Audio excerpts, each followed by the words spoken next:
Okay, good morning all of you. सभी को नमस्ते। आज हम एक नए चैप्टर के साथ शुरू करने वाले हैं।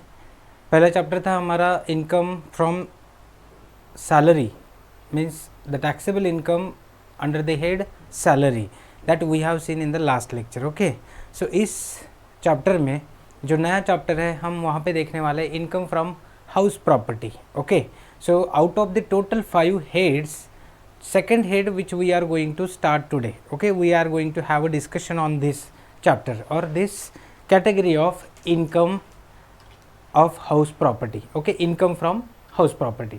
So let's start with this income from house property. As far as we need to calculate the total taxable income of an individual person, so he might have some property in the form of housing assets. Okay, so out of that if he receives something, so that will be going to be calculated and true and fair presentation should be there in the annual return. So that's why we are going to study this chapter. Okay, so let's start with this chargeability of section 22. Okay, I hope so you are audible all of you. So let's continue with the same chargeability under section 22 of Income Tax Act. The process of computation of income under the head income from house property. If you see here, just we are going to understand what is provided in that particular definition. Okay, the process of computation of income under the head income from house property. So here they have mentioned the word house property. Income from house property starts with the determination of annual value of the property. So this, first of all, you need to focus on the annual value of the property.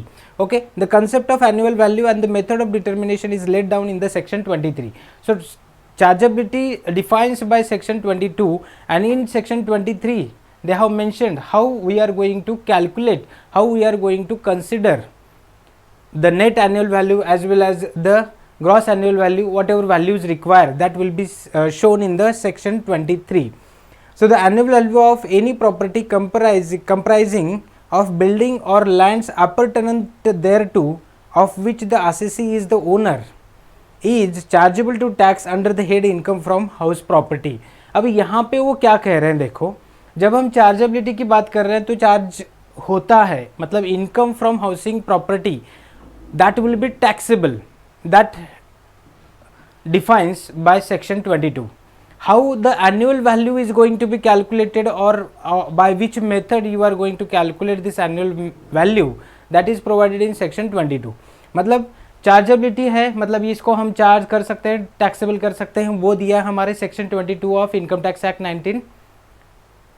ठीक है, उसके बाद अगर आप देखते हो आगे तो सेक्शन 23 के अंडर उन्होंने क्या कहा है कि जो हाउस प्रॉपर्टी के लिए एनुअल वैल्यू हमें ज़रूरी है, उस एनुअल वैल्यू को हमें कैलकुलेट करना है। वो अलग अलग मेथड हो सकते हैं, उसमें से हमें कैसे कंसिडर करना है वो। अभी एनुअल वैल्यू कैलकुलेट करने से पहले the annual value of any property comprising of building और लैंड अपरटेनेंट देयरटू, मतलब कोई भी प्रॉपर्टी है, लैंड हाउसिंग प्रॉपर्टी है, सो ये एक हो सकता है कि वो एक अपार्टमेंट हो सकता है, हाउसिंग सोसाइटी हो सकती है, या फिर आपकी खुद की एक रेसिडेंशियल हाउस बिल्डिंग है ना, उसके आजू बाजू में जो लैंड है जो आपकी है, उसी प्रॉपर्टी से रिलेटेड बिलोंग्स है ना, खाली स्पेस आपने जो छोड़ा है, अगर उस पर कोई, या वो उतनी खाली जगह अगर आपने किसी को रेंट पे दी है, या उस जगह पे अगर कोई एक्सटर्नल बिजनेस चला रहा है और उसका रेंट आपको मिल रहा है, किसी भी फॉर्म में उस बिल्डिंग का या उस बिल्डिंग से अटैच्ड जो भी खाली स्पेस है, जो सराउंडिंग वैकेंट स्पेस है, उससे भी अगर आपको कुछ इनकम मिल रहा है, so that is called as land appurtenant thereto. Means what, उसके आजू बाजू में जितनी खुली स्पेस या वैकेंट स्पेस आपने छोड़ी है, उस सारी स्पेस से अगर कुछ इनकम मिल रहा है तो उसको हम कहेंगे land appurtenant thereto, means attach to that particular building और that construction surrounding vacant space of that particular building of which the assessee is owner and chargeable to the tax. मतलब ये प्रॉपर्टी का वो ओनर है और उसके आजू बाजू में वो लैंड भी है वैकेंट, सो उन दोनों को कंसिडर करके उसे हम income from housing property, house property में हम क्या करेंगे, उसको टैक्सेबल करेंगे। ठीक है, okay. Next, conditions of chargeability, अभी चार्ज कैसे करना है, मतलब ये इनकम फ्रॉम हाउस प्रॉपर्टी कैसे चार्ज होता है उसके ऊपर हम फोकस करने वाले हैं थोड़ा सा। Property should consist of any building और land appurtenant thereto that we have seen, मतलब लैंड बिल्डिंग और land appurtenant thereto what is that we have seen, मतलब ये दोनों क्या होते हैं वो तो हमने अभी डिस्कस किया है। तो थोड़ा सा आगे मूव करते हैं। Building includes not only residential building, okay, so देखो building includes not only residential building but also यहाँ पे दिया है देखो, हाँ, but also the factory building, offices, shops, godowns and other commercial premises, not only residential building. अभी ऐसे नहीं है कि सिर्फ रेसिडेंशियल बिल्डिंग से ही आपको इनकम मिल रहा है, वो जो बिल्डिंग है, वो जो कंस्ट्रक्शन है, वो मे बी रेसिडेंशियल पर्पज़ के लिए हो सकता है, मे बी आप उसको फैक्ट्री बिल्डिंग के तौर पे यूज़ कर सकते हो, फैक्ट्री कंस्ट्रक्शन, फैक्ट्री शेड के तौर पे भी देख सकते हो, ऑफिसेस हैं, शॉप्स हैं, गोडाउन्स हैं, and any other commercial premises. Commercial premises means out of which you are getting some income, okay, so means यहाँ पे आप प्रोफेशनल लेवल पे या फिर उसको कमर्शियल लेवल पे उसको आप क्या कर रहे हो, डील कर रहे हो उस प्रॉपर्टी का, उस कंस्ट्रक्शन का, उस शॉप्स का, उस ऑफिसेस का, ठीक है, उससे कुछ आपको इनकम मिल रहा है। So this all includes in the house property.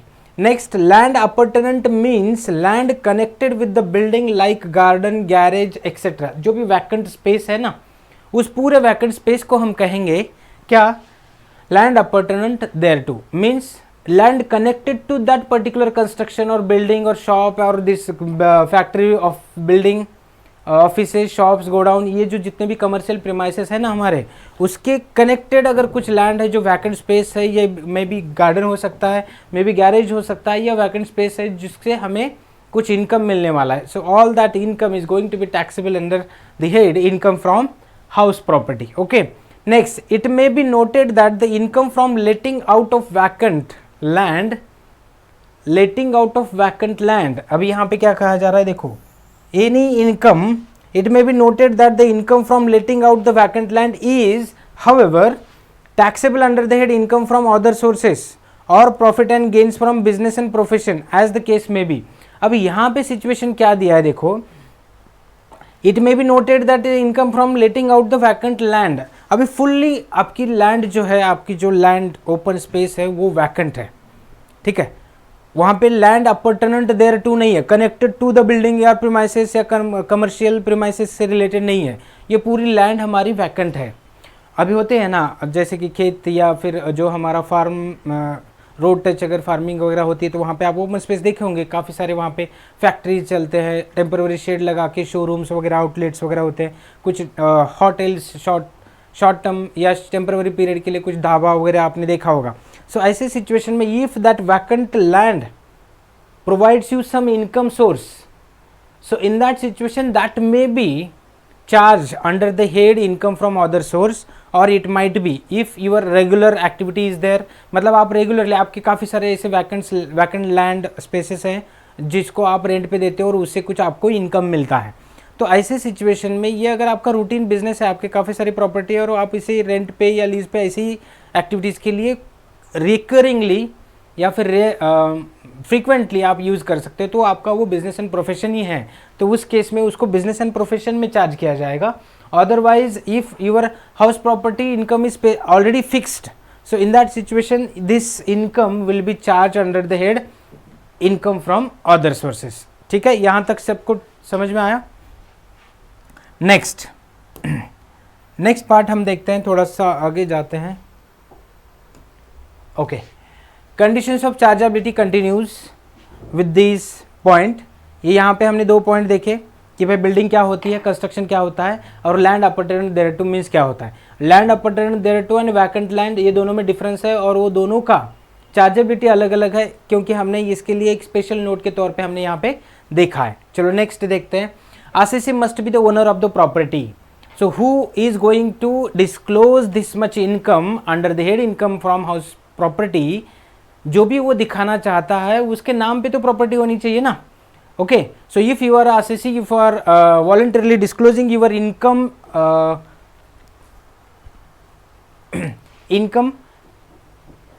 sources as well as the income statement to the departments who are charged with that particular thing. Okay, in that situation the assessee must be the owner of the property. मतलब जिस property के आप statements या फिर जो भी income या sources हैं, रेवेन्यूज हैं या फिर इनफ्लोज हैं वो डिस्क्लोज करना चाहते हो आपके नाम पे, तो उस केस में वो प्रॉपर्टी आपके नाम पे होनी चाहिए ना. तो ये पहली कंडीशन है यहाँ पे. Owner is the person who is entitled to receive income from the property in his own right. Okay, so the owner is the person means उस प्रॉपर्टी का जो ओनर है that only the main person who can claim this, who can disclose this income in his account only. Okay, so the owner of the person who is entitled to receive income from the property in his own right, he has the right to disclose in his income statement. Okay, next, the requirement of registration of the sale deed is not warranted.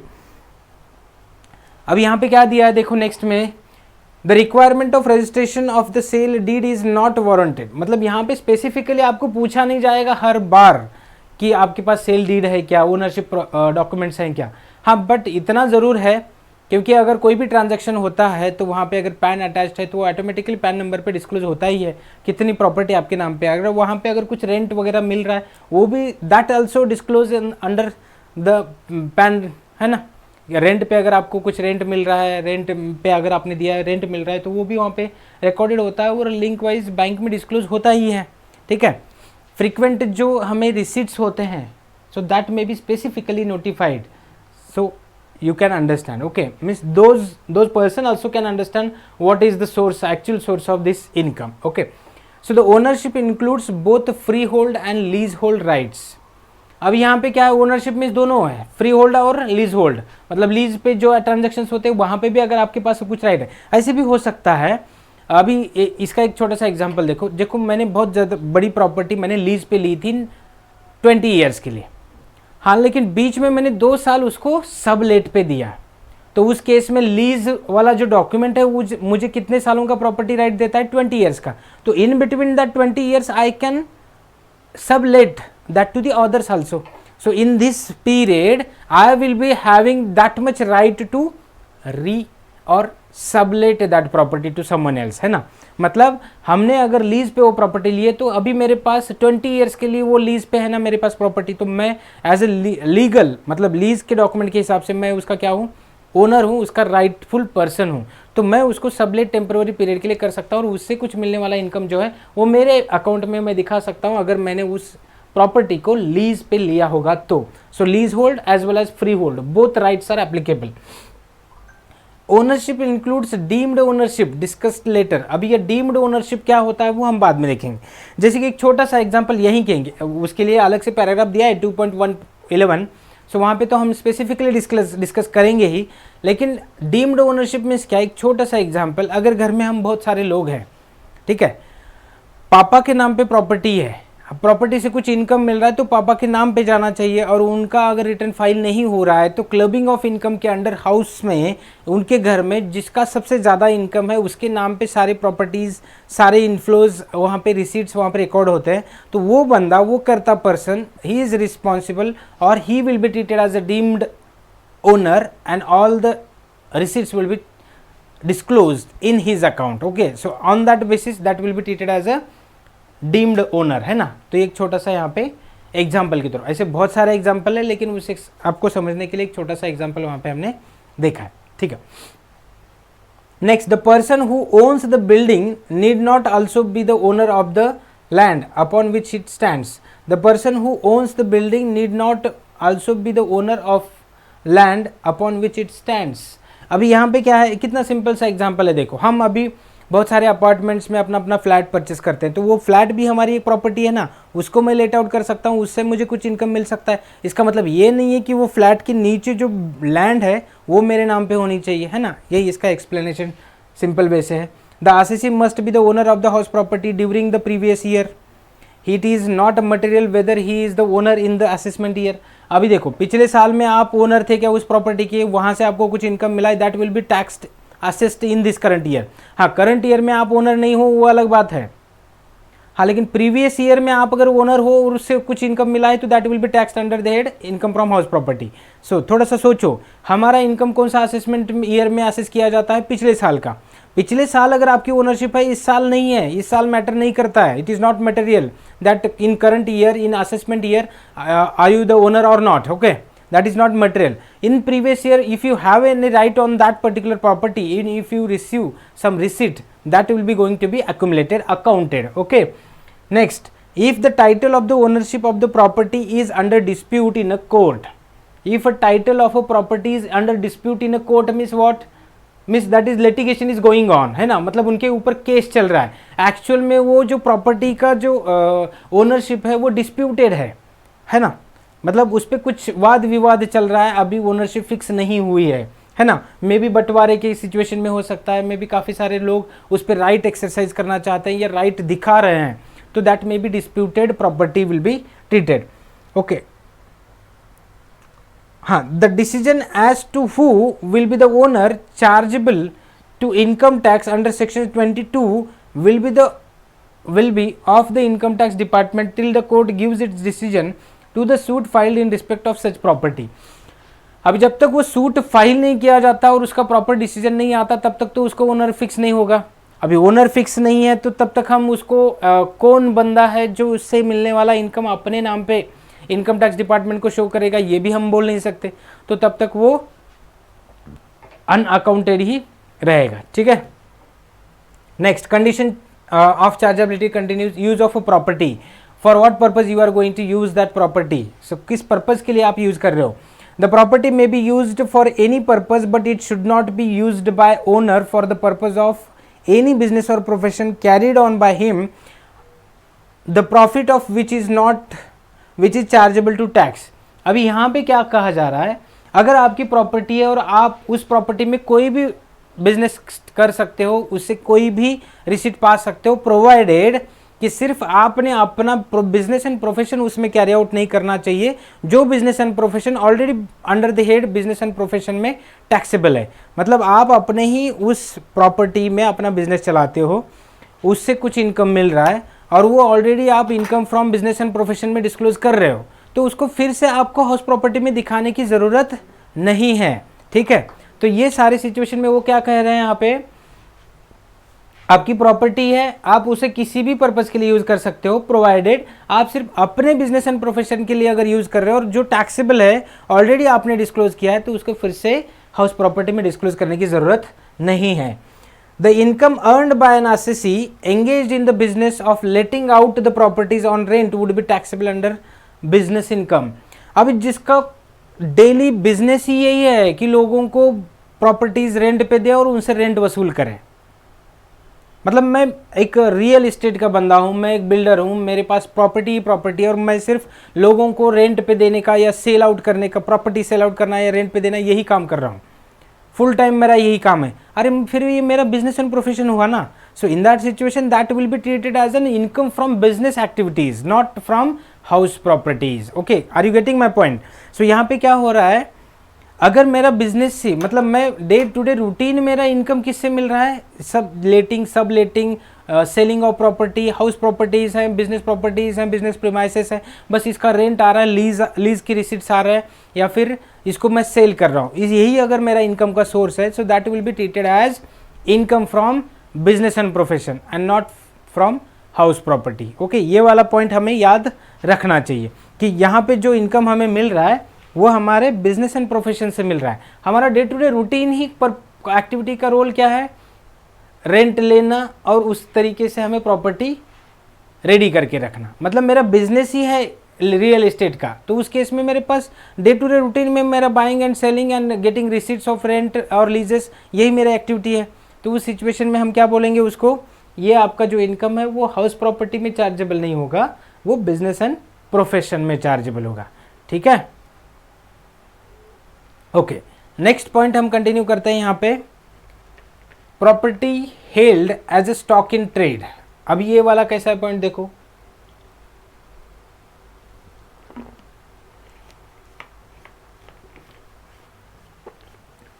Property held in stock in trade. Stock in trade means कोई एक बंदा ऐसा है, जैसे कि यही real estate वाला, ये ऐसे बहुत सारे प्रॉपर्टीज़ मतलब फ्लैट्स या बिल्डिंग्स है ना, स्टॉक इन ट्रेड के अंदर, मतलब हमारे पास स्टॉक ही स्टॉक बना के रखा है। और वैसा अगर उसके पास स्टॉक है, काफ़ी सारे प्रॉपर्टीज़ अवेलेबल हैं, in that situation what will be the scenario? The annual value of house property will be charged under the head income from house property, where it is held by the assessee as a stock in trade of a business also. Business की situation में भी अगर वो stock in trade hold करता है, however the annual value of property being held as a stock in trade would be treated as nil. अभी यहाँ पे सिचुएशन क्या होता है, देखो हाउस प्रॉपर्टी में अगर बेसिकली देखा जाए सो हमारे पास 3 अलग अलग कैटेगरीज आते हैं। एक आता है सेल्फ ऑक्यूपाइड, उसके बाद लेट आउट एंड सब लेटिंग, डीम्ड लेट आउट, है ना। तो ऐसी सिचुएशन होती है। तो यहाँ पे अगर हम ब्रॉडली अगर क्लासीफाई करते हैं, लेट आउट प्रॉपर्टी है और रेसिडेंशियल प्रॉपर्टी है, ठीक है। तो इस केस में मतलब एक जगह, मतलब हमारे पास अगर 2-3 प्रॉपर्टीज़ हैं, उसमें से एक मैं खुद के लिए यूज़ कर रहा हूँ, खुद के रहने के लिए, है ना, सेल्फ ऑक्यूपाइड है, I myself has own that particular property for residing there, है ना। सो इन सच ए सिचुएशन, एक है मेरा सेल्फ ऑक्यूपाइड और दूसरा मेरा लेट आउट है, मतलब मैंने किसी को रेंट पे दिया है। तो ऐसे 2 ही चीज़ों पे फोकस करते हैं। और उस केस में अगर मेरे पास स्टॉक अवेलेबल है, सो इन दैट सिचुएशन नॉर्मली क्या होता है, अगर मेरे पास 2 से ज़्यादा घर हैं तो एक जहाँ पे मैं रहता हूँ उस हाउस को कहा जाता है, मतलब उस घर को कहा जाता है सेल्फ ऑक्यूपाइड, और उसका नेट एनुअल वैल्यू 0 माना जाता है, नील माना जाता है। और जो बाकी के लेट आउट या सब लेटिंग और डीम्ड लेट आउट प्रॉपर्टीज़ हैं, उसके लिए हम उसका प्रॉपर कैलकुलेशन वहाँ पे कैलकुलेट करते हैं। अभी यहाँ पे अगर सिर्फ सेल्फ स्टॉक इन ट्रेड के तौर पे अगर आप बिजनेस भी हो, मतलब आपका रियल एस्टेट का बिजनेस है, फिर भी आप अगर स्टॉक होल्ड करते हो या नॉर्मली भी आप अगर स्टॉक होल्ड करते हो, तो यह सारे सिचुएशन में उसका नेट एनुअल वैल्यू यहाँ पे फिर से 0 ही माना जाएगा। For a period of 2 years from the end of financial year in which certificate of completion of construction of the property is obtained from the competent authority if such property is not let out during such period, section 23 sub section 5।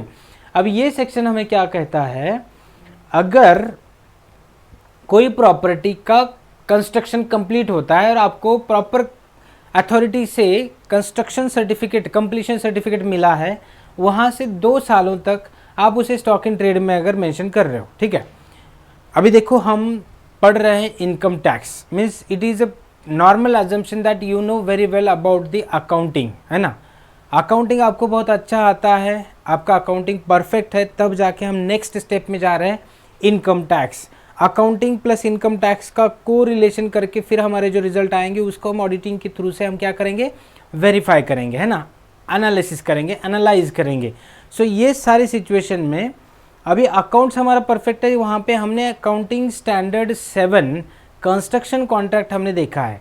So construction contract में आपने देखा होगा कि how the construction business entities are going to maintain their books of accounts. So you might have seen क्या होता है, देखो construction के बिजनेस में पहले 2-3 साल सिर्फ वो बिजनेस और the businessman incurs only expenses.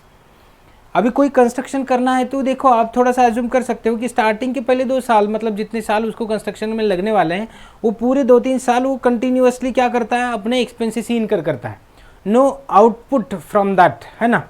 मतलब कंस्ट्रक्शन जब तक रेडी नहीं होगा तब तक हम बेच नहीं सकते ना, तो तब तक तो हमें सारे के सारे एक्सपेंडिचर है, ब्रिक्स लाए एक्सपेंडिचर इनकर किया, स्टील लाया इनकम एक्सपेंडिचर इनकर किया, सीमेंट है, कंक्रीट है, लेबर चार्जेस है, ये सब कुछ, रेंट है, मशीनरी का रेंट है ना, इतने सारे एक्सपेंसेस हम रेंट डायरेक्टली उस पर इनकर करके बस पहले 2-3 साल हमारे प्रॉफिट लॉस में सिर्फ लॉसेस ही लॉसेस दिखाई देते हैं, because only profit and loss account debit balance is going to be recorded, क्योंकि वहाँ पे सिर्फ एक्सपेंसेस है ना। तो थोड़ा सा आगे मूव करने के बाद हमें समझ में आता है 2-3 साल कंप्लीट होने के बाद जब हमारे कंस्ट्रक्शन पूरा कंप्लीट होगा, फिर हमारा एक एक फ्लैट सेल होना स्टार्ट होगा, और जब हमारा पूरा कंस्ट्रक्शन कंप्लीट है, रेडी है, तब हमें एक्सपेंसेस एक्स्ट्रा इनकर करने की ज़रूरत नहीं पड़ती है, तब हमारे नॉर्मल रूटीन मेंटेनेंस एक्सपेंडिचर ही चार्ज होते हैं। और उस केस में आप अगर उस 2-3 साल के बाद वाला जो बैलेंस शीट अगर या प्रॉफिट एंड लॉस अगर देखोगे, तो अगले 3-4 साल सिर्फ इनफ्लो ही इनफ्लो रहेगा, मतलब इनकम ही इनकम है। पहले 2-3 साल एक्सपेंसेस ही एक्सपेंसेस है, मतलब लॉसेस ही लॉसेस है, और उसके बाद प्रॉफिट ही प्रॉफिट है। तो ये ऐसा कंस्ट्रक्शन का एक नेचर है।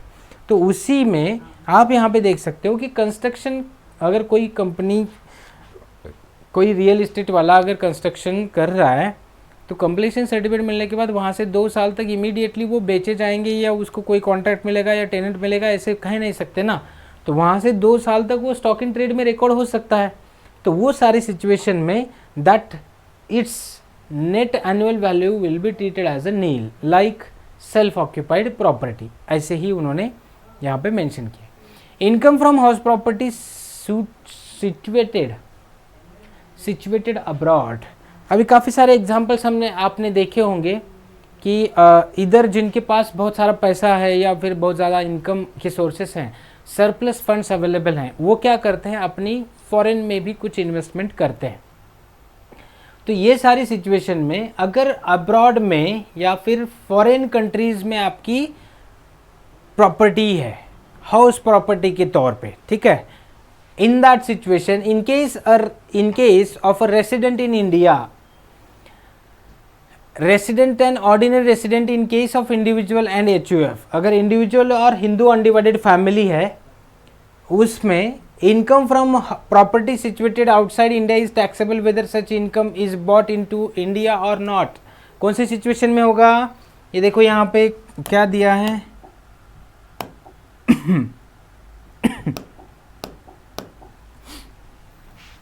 Resident and ordinary resident. Resident chapter में हमने देखा है resident means who and ordinary resident क्या होता है, नॉट ऑर्डिनरी रेसिडेंट क्या होता है, और एनआरआई क्या कौन होता है, ठीक है। सो ये दोनों सिचुएशन में, ये वाले 2 सिचुएशन जो हमारे सामने अभी हैं, रेसिडेंट एंड ऑर्डिनरी रेसिडेंट, ये 2 अगर कैटेगरी में वो बंदा आता है, ठीक है। देखो ये अगर आपको दिख रहा है तो ये भी कलर दिख नहीं रहा, ये अभी दिखेगा, ठीक है। सो ये देखो, ये 2 कैटेगरी में आने वाला जो बंदा है उसको उससे कुछ इनकम मिले या ना मिले, मतलब वो जो आउटसाइड इंडिया प्रॉपर्टी है उसकी, उससे whether such income is brought into India or not, मतलब उससे जो भी मिले। अभी अगर ये यहाँ पे रह रहा है तो रेसिडेंट है, ऑर्डिनरी रेसिडेंट में भी वो मैक्सिमम स्टे यहीं पे कर रहा है इंडिया में।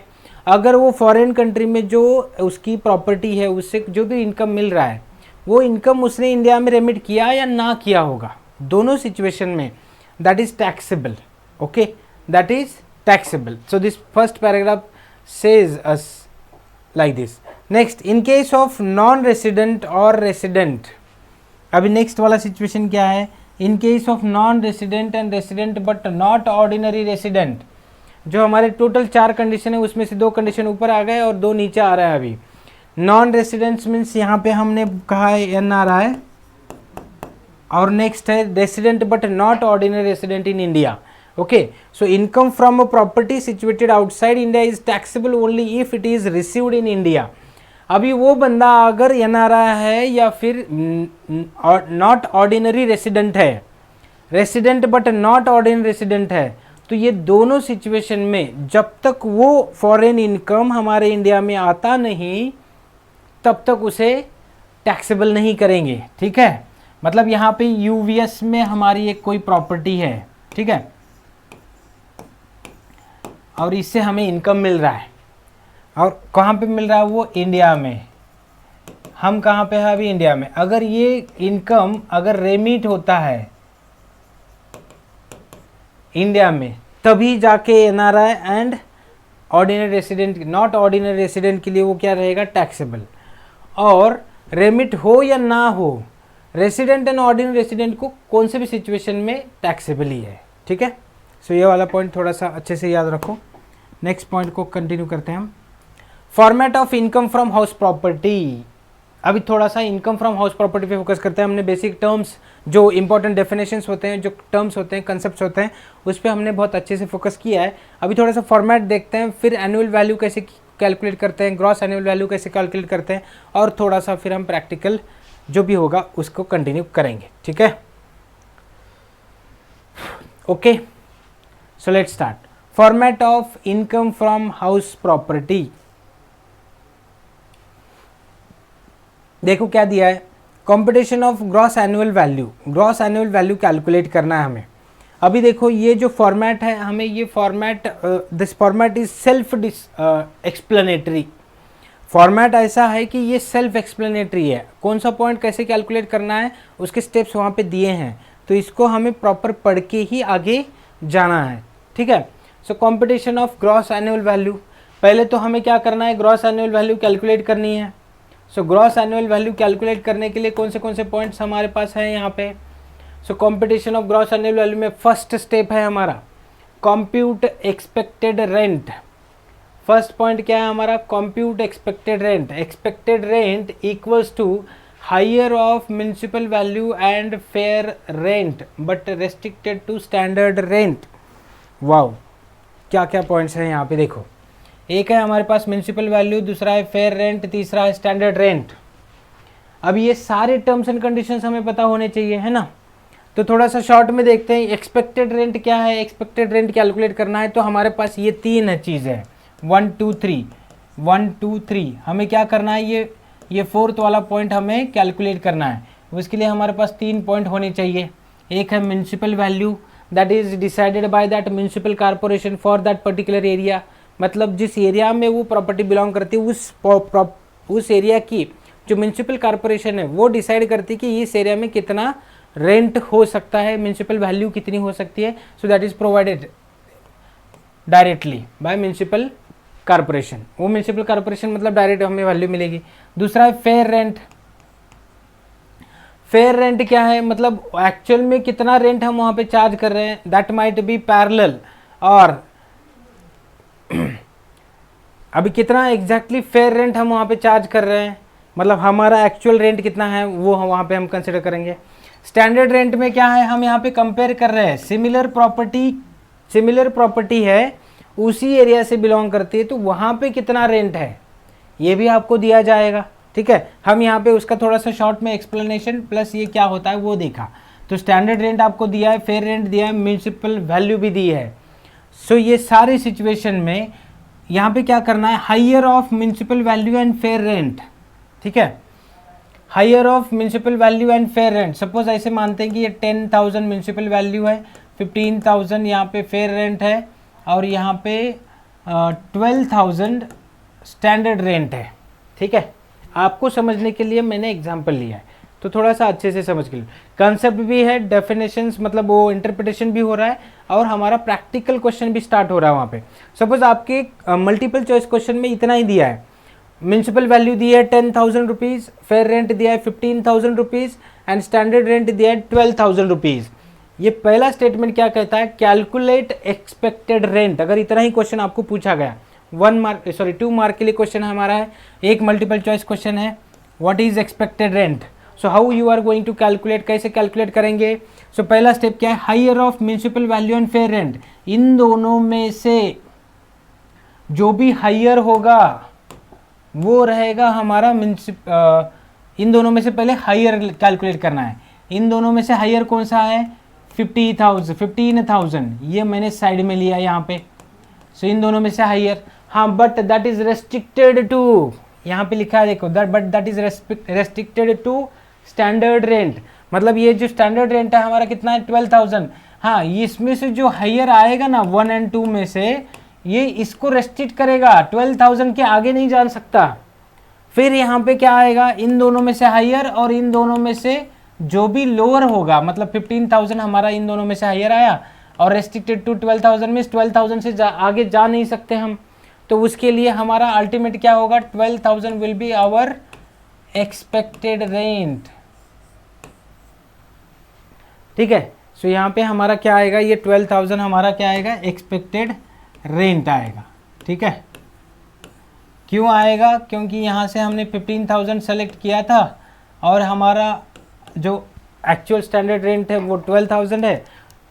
पहले दोनों में से हायर लिया, फिर उसके बाद इसमें से जो हायर आया और प्लस स्टैंडर्ड रेंट, इन दोनों को कंपेयर किया, उसमें से जो लोअर आया उसको, मतलब रेस्ट्रिक्टेड टू स्टैंडर्ड रेंट है ना, तो उसके लिए लोअर कैलकुलेट किया। लोअर नहीं बोल सकते, लेकिन दोनों को रेस्ट्रिक्टेड टू स्टैंडर्ड रेंट। तो म्यूनसिपल ये जो एक्सपेक्टेड हमने कैलकुलेट किया था ये तो इसके बाहर जा रहा है, तो उसके बाहर तो नहीं जाने दे सकते, तो फिर मैक्सिमम कितना ले सकते हैं, standard rent. So standard rent के हिसाब से हमने कितना कैलकुलेट किया, 12,000, that is our expected rent. ये बात समझ में आई क्या अच्छे से, how we are going to calculate the expected rent. थोड़ा सा अच्छे से वो स्टेटमेंट फिर से अच्छे से देखो कि हमने उसमें क्या क्या किया था। देखो फिर से, how we are going to calculate expected rent. Expected rent calculate करने के लिए municipal value and fair value इन दोनों में से हायर चूज करना है। जो हायर आया उसके लिए हमने एक छोटा सा एग्जांपल लिया। म्यूनसिपल वैल्यूएशन था हमारा 10,000 और फेयर रेंट था हमारा 15,000 जो हम चार्ज कर रहे थे एक टेनेंट को। इन दोनों में से हायर लिया तो हायर आया था 15,000, but that is restricted, means limit कितनी है हमारी मैक्सिमम, स्टैंडर्ड रेंट कितना है 12,000। मतलब हमारे आजू बाजू के ही एरिया में जो बिल्डिंग्स है उसका रेंट कितना है 12,000। सो टेनेंट उससे ज़्यादा देगा नहीं ना, पैरेलल कंपेयर करेंगे तो वो सेम प्रॉपर्टी को उतना है, आप कैसे ज़्यादा चार्ज कर सकते हो, ये हो सकता है। तो restricted to what, standard rent, तो स्टैंडर्ड रेंट ही हमारा यहाँ पे एक्सपेक्टेड रेंट आया। Next step, compute actual rent received और रिसीवेबल। एक्चुअल रेंट रिसीव्ड और रिसीवेबल मीन्स आपको एक्चुअल में कितना मिल रहा है या कितना मिलने वाला है, ये वाला सेकंड पॉइंट। यहाँ पे ये वाला एक कैलकुलेट हुआ हमारा, दूसरा यहाँ पे एक्चुअल में कितना हम पा रहे हैं या मिलने वाला है, मतलब मिल रहा है या मिलने वाला है। सो एक्चुअल रेंट रिसीव्ड और receivable less unrealised rent as per rule 4। Unrealised means कुछ बैड डेट्स हो सकते हैं ना उस रेंट पे, तो उतना हम वहाँ से माइनस करेंगे अनरियलाइज रेंट, और जो भी हमारा एक्चुअल रिसीव्ड और रिसीवेबल होगा उसमें से वो माइनस करके जो भी फिगर आएगी वो। थर्ड स्टेप हमारी क्या है, देखो, compare expected rent what you have already calculated and actual rent received and receivable. अभी ऐसे मानते हैं कि ये एक्चुअल रेंट रिसीव्ड और रिसीवेबल हमारा है सपोज 11,000 है। यहाँ पे फर्स्ट स्टेप में हमारे पास 12,000 एक फाइनल फिगर आई थी, एक्चुअल रेंट रिसीव्ड और रिसीवेबल है हमारे पास 11,000। आगे मूव करते हैं, कंपेयर करेंगे उन दोनों को, that 12,000 and 11,000। Gross annual value, next point आता है हमारा gross annual value. Fourth step, gross annual value is the higher of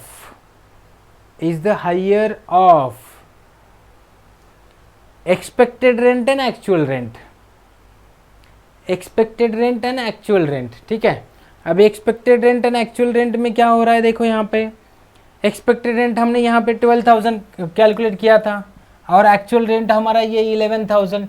इन दोनों में से क्या करेंगे, हायर,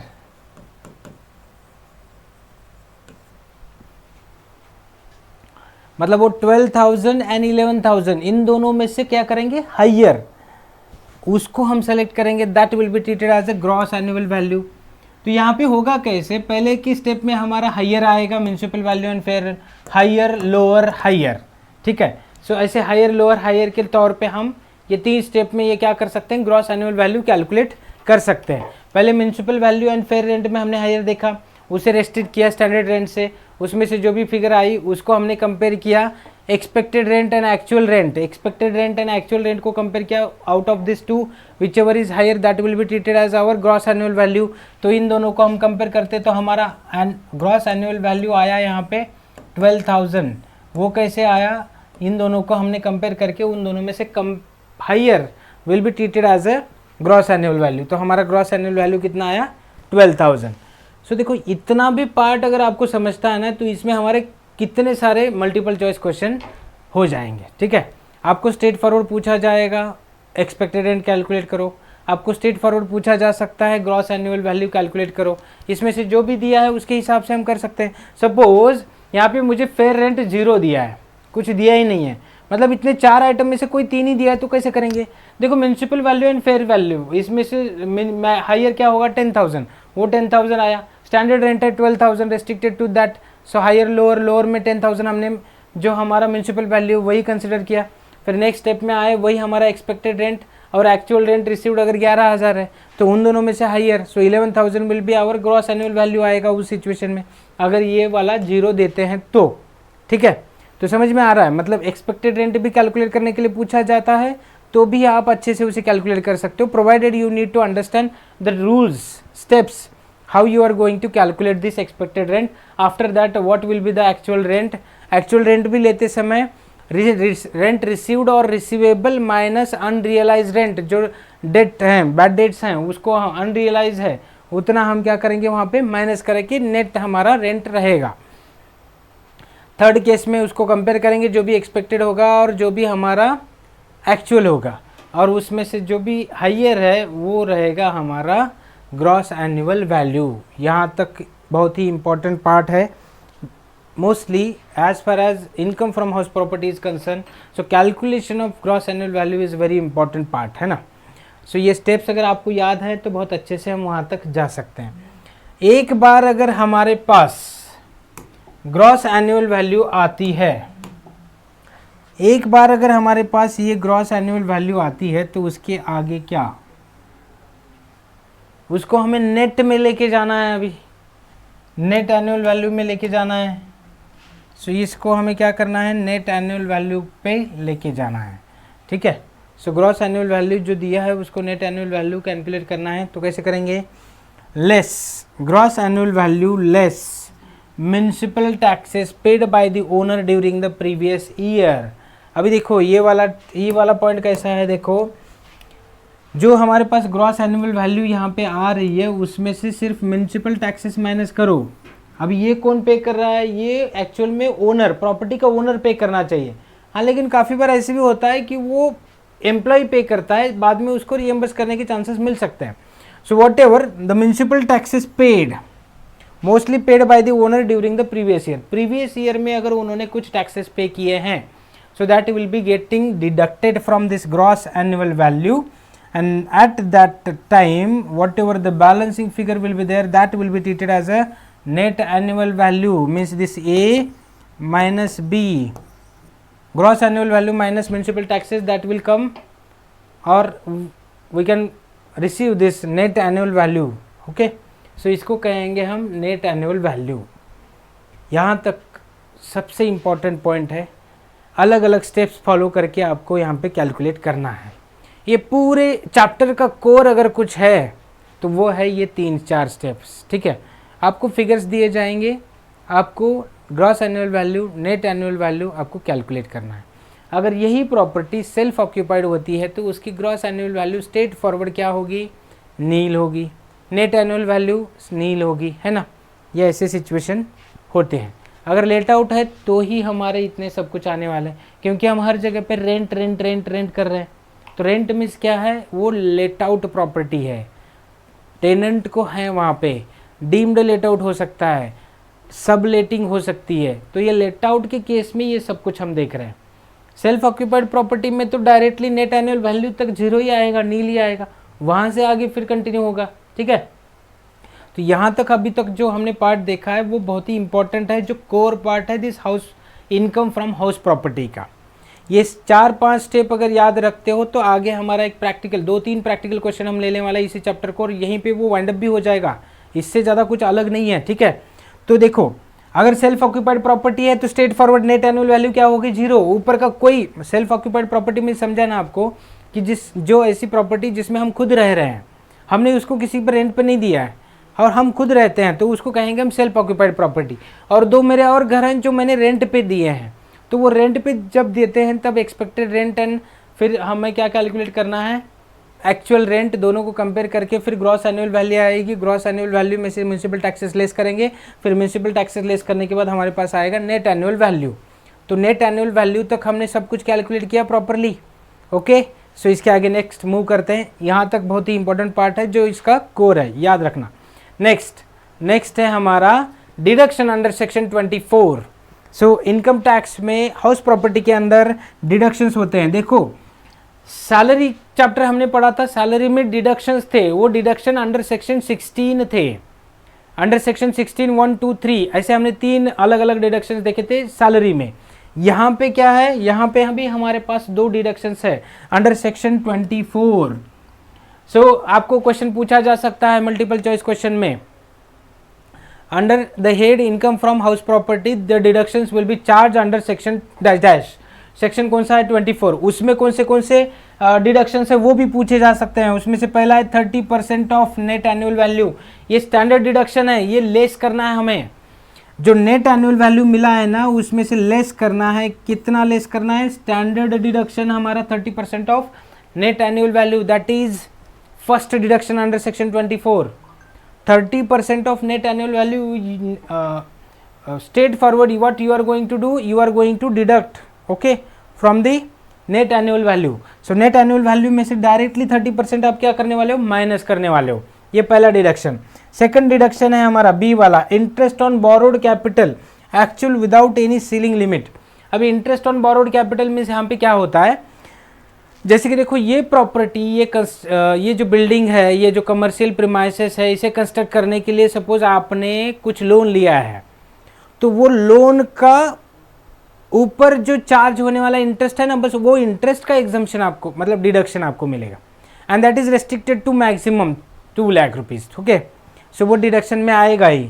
सो डिडक्शन नहीं, अभी सिर्फ हम फोकस कर रहे हैं interest on borrowed capital, not a actual principal amount. Borrowed capital नहीं कहा जा रहा है आपको, बोरोड फंड्स नहीं कह रहे हैं, यहाँ पे क्या कहा जा रहा है, interest on that particular borrowed fund.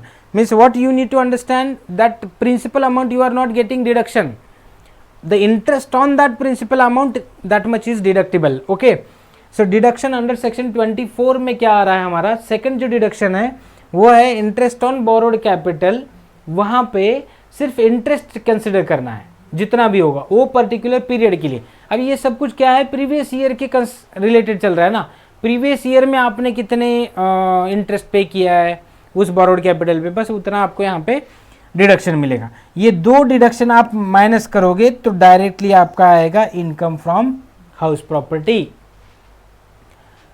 So after deducting these 2 deductions from net annual value you will get income from house property, that may be taxable income from house property. Okay,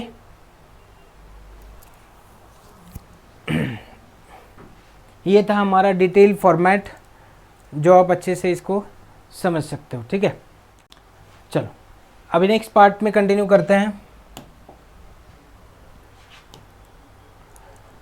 determination of gross annual value, continue कर रहे हैं हम उसी points को। Determination of gross annual value, gross annual value एक बार हमारे पास अगर आता है, ग्रॉस एनुअल वैल्यू आया, उसमें से अगर municipal taxes paid by owner during the previous year अगर माइनस करते हैं तो नेट एनुअल वैल्यू आता है। नेट एनुअल वैल्यू है हमारे पास, उसमें अगर म्युनिसिपल टैक्सेस प्लस करते हैं तो हमारे पास आएगा ग्रॉस एनुअल वैल्यू। और पहले हमारे पास आता है ग्रॉस एनुअल वैल्यू, उसमें से हम म्युनिसिपल टैक्सेस डिडक्ट करते हैं, फिर हमारे पास आता है net annual value. So here we can say that determination of net annual value, the formula will be determination of gross annual value minus municipal taxes paid by the owner during that particular period, that equals to net annual value. Okay, so let's continue with the next, rent। अभी जो हम बीच बीच में ये municipal value, fair rent, standard rent, अलग अलग छोटे छोटे short form देख रहे थे ना, उसको अभी थोड़ा सा क्लेरिफाई करना है। ठीक है, सो रेंट में स्टैंडर्ड रेंट, जस्ट सेकेंड, हाँ स्टैंडर्ड रेंट, हाँ, but it can be lower than the standard rent in case where the standard rent is more than the higher of municipal value and fair rent। expected rent की बात कर रहे हैं ये। ठीक है, municipal value is the value determined by the municipal authorities for levying municipal taxes on house property। ये देखो ये MV,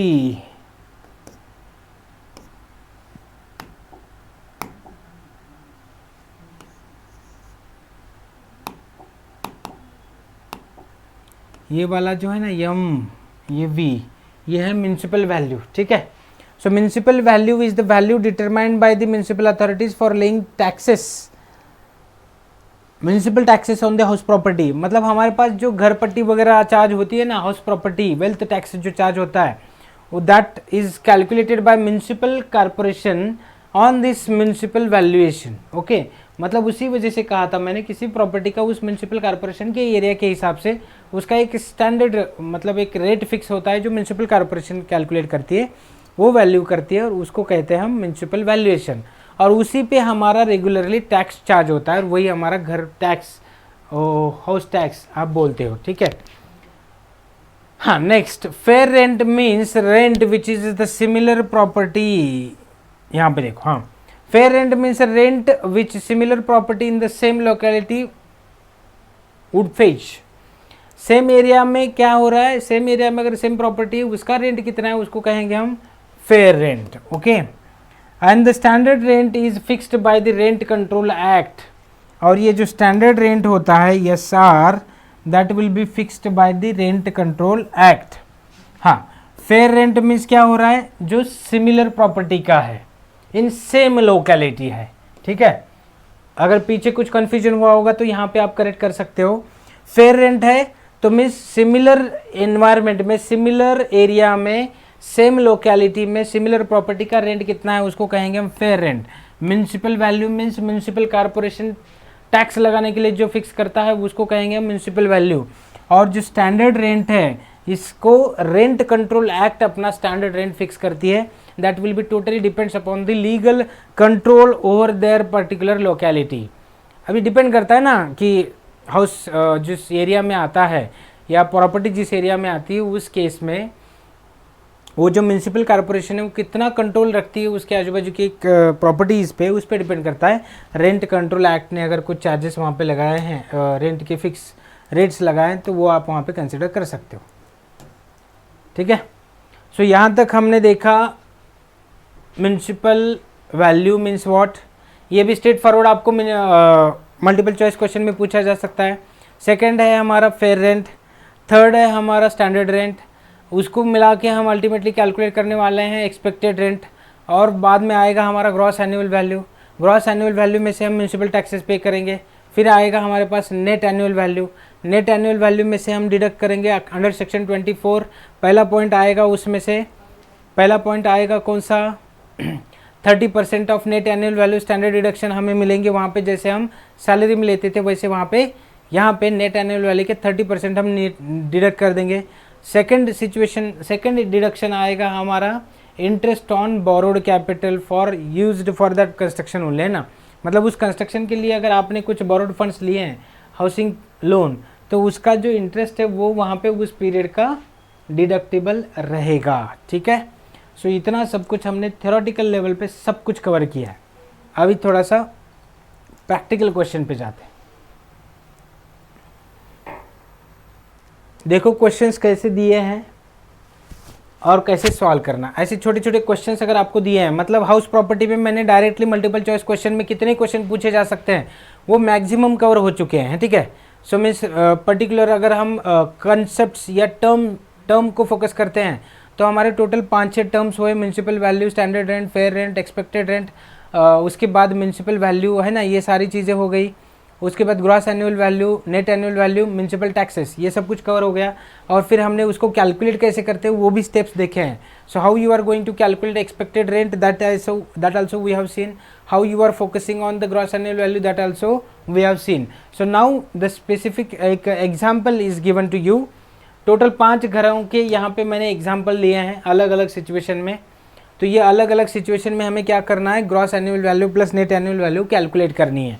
तो ये भी मल्टीपल चॉइस क्वेश्चन, मतलब इसमें से एक ही अगर कॉलम पे फोकस करते हो तो वो आपका मल्टीपल चॉइस क्वेश्चन रह सकता है। आपके जो भी कॉम्पिटिटिव एग्जाम हो या कोई भी एग्जाम हो या नॉर्मल एकेडमिक एग्जाम के लिए भी अगर पूछा जाता है तो ऐसे क्वेश्चन आपको पूछे जा सकते हैं। क्या दिया है देखो,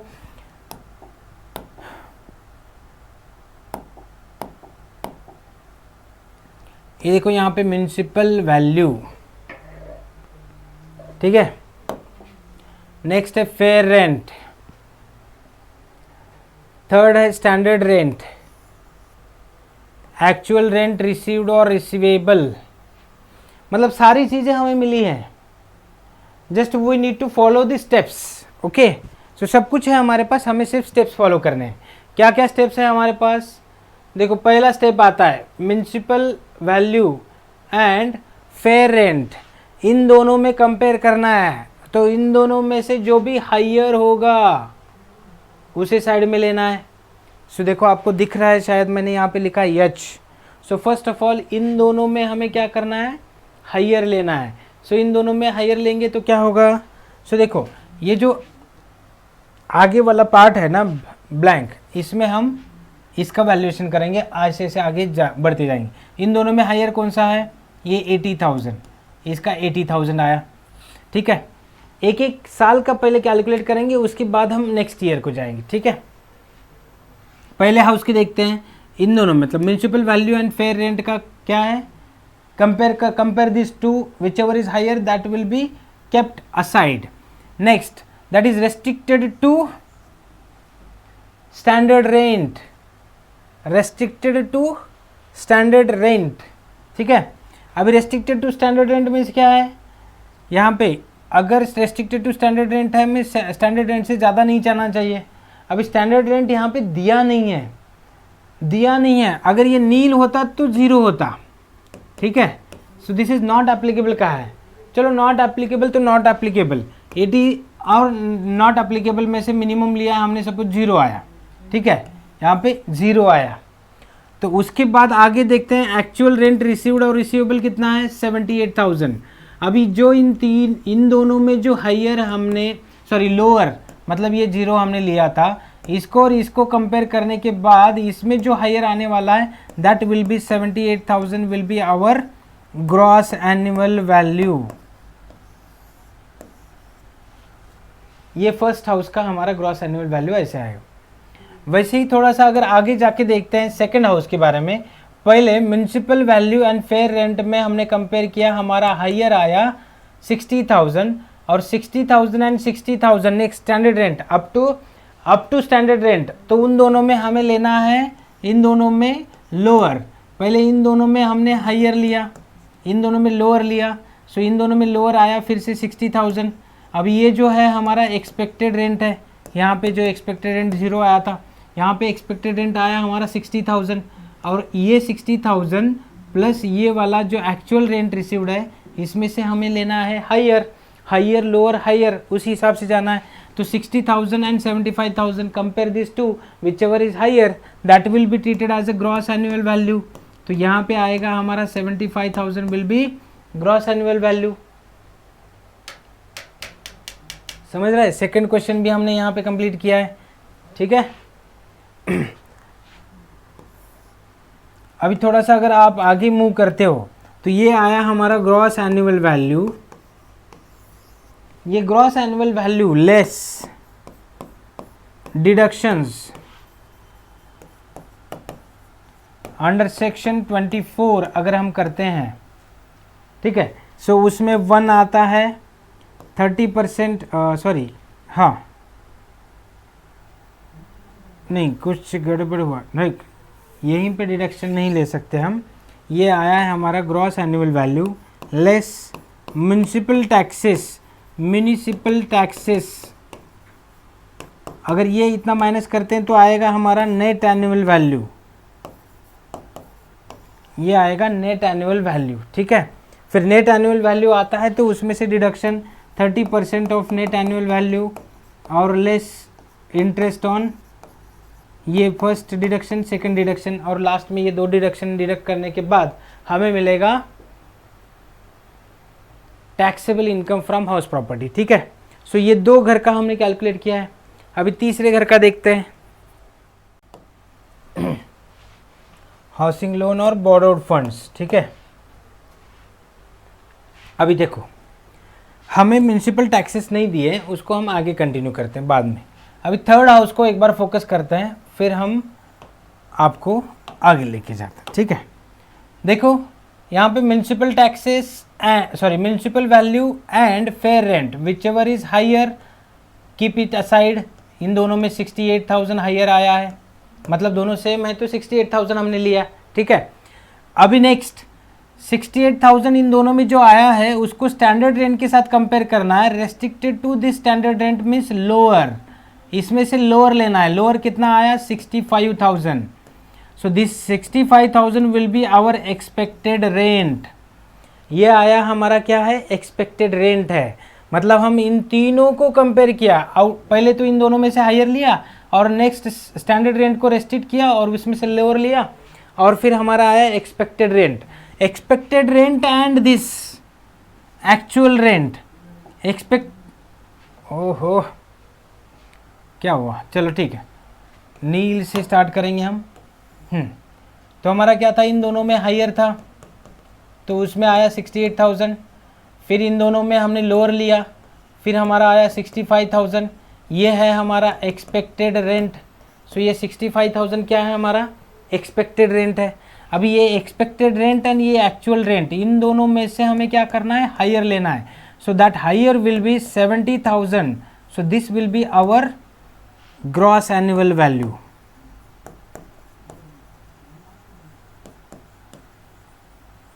ठीक है, सो ये हमारी क्या है, ग्रॉस एनुअल वैल्यू। अगर सपोज आपको म्युनिसिपल टैक्सेस भी दिए जाते हैं,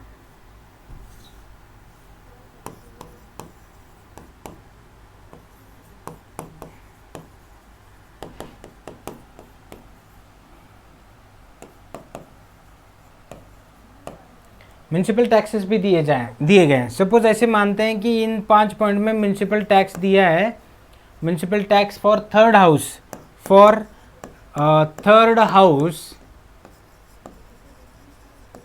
इज रुपीज 2,500 यहाँ पे आपने टैक्स पे किया, ऐसे मानते हैं। सो इसमें से लेस करेंगे 2,500। सो 2,500 अगर लेस हो जाता है तो हमारा आएगा 67,500।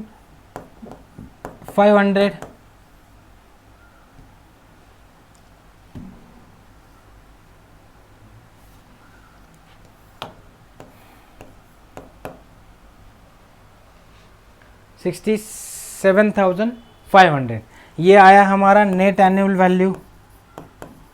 ठीक है, और इसमें से कुछ अगर डिडक्शंस हैं सो वो डिडक्शंस हम डिडक्ट करेंगे अंडर सेक्शन 24 ए और बी। यहाँ पे 30% ऑफ नेट एनुअल वैल्यू और ये इंटरेस्ट ऑन बोरोड कैपिटल। ठीक है, सो ये सारी चीज़ें, ये पूरा फॉर्मेट है हमारा हाउसिंग प्रॉपर्टी का। ठीक है, उसमें से ये मेन इतना है जो 2-2 मार्क के लिए बहुत सारे क्वेश्चन यहाँ पे पूछे जाते हैं।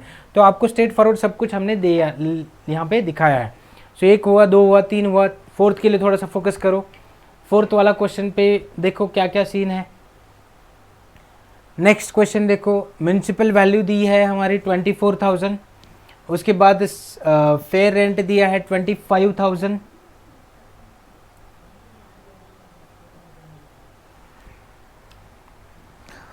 देखो जब हम हाउस प्रॉपर्टी पे फोकस करते हैं, एक तो आती है सेल्फ ऑक्यूपाइड और दूसरा है लेट आउट। तो ये जो है हमारा लेट आउट चल रहा है। अगर सेल्फ ऑक्यूपाइड आती है तो क्या है, straight forward net annual value में ये जो है ना हमारा, यहाँ तक कुछ भी ऊपर दिया जाए, आपको कहा है कि house 5 is a self occupied.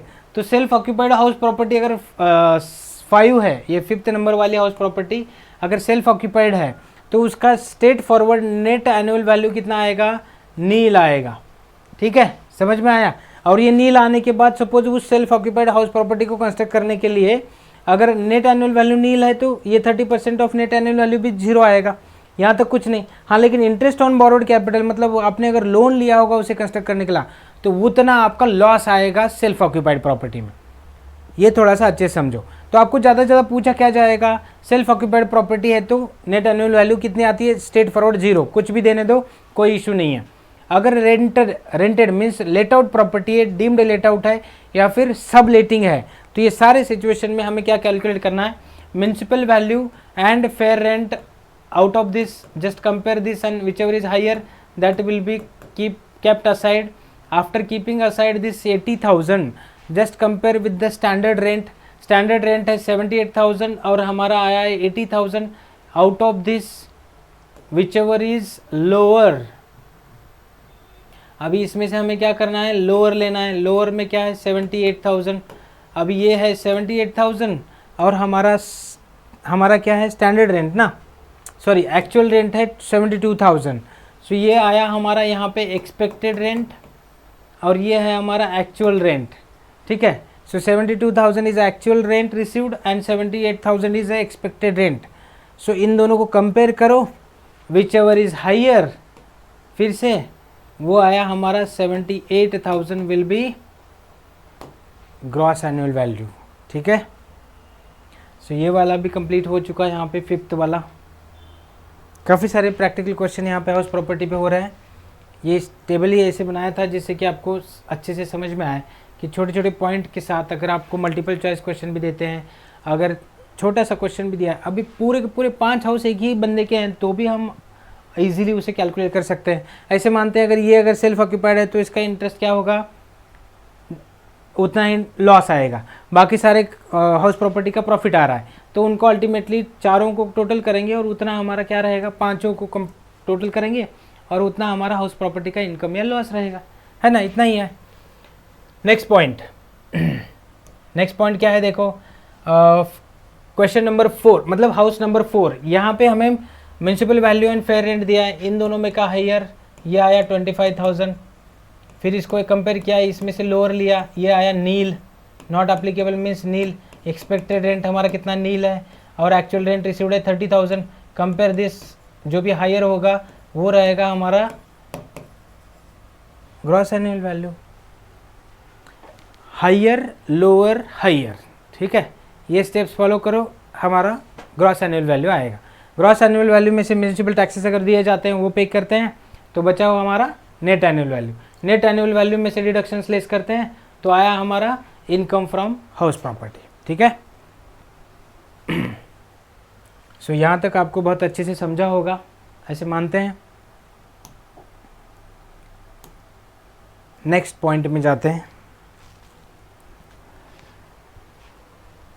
Practical questions होने के बाद थोड़ा सा थ्योरेटिकली थोड़े कुछ टर्म्स हमारे बचे हैं जिसको हमें क्लियर करना है, वो देखते हैं और इस चैप्टर को हम वाइंड अप करते हैं. ठीक है, देखो नेक्स्ट वाला पॉइंट क्या है, where let out property is a vacant for a part of the year. अभी सिचुएशन कैसे है, लेट आउट मीन्स हम क्या मान रहे थे कि पिछले साल में अगर 12 महीने तो 12 महीने का जो भी रेंट होगा वो हमारा लेट आउट मतलब रेंट मिलने वाला है, वो रेंट का इनकम है. अभी यहाँ पे क्या कहा जा रहा है, where a let out property is a vacant for a part of the year. मतलब 12 महीने से कुछ पार्ट हमारा वैकेंट है, होता है ना नॉर्मली. ये तो रूटीन एक्टिविटीज़ हैं. बी प्रैक्टिकल अगर देखते हैं तो घर 12 का 12 महीने या कंटिन्यूसली रेंट पे जाए ऐसे नहीं होता. उसमें कुछ पार्ट क्या हो सकता है, वैकेंट हो सकता है. मतलब वहाँ पे टेनेंट ही नहीं है, कोई उस पर रहना ही नहीं चाहता थोड़े दिन के लिए, या जो पुराना रह रहे थे वो छोड़ के चले गए. अभी नया आने के लिए जितना टाइम लगता है उतने टाइम पीरियड के लिए वो क्या रहेगा, वैकेंट रहेगा. तो उस केस में सिचुएशन क्या है, तो that will B assist in section 23 sub section 1C.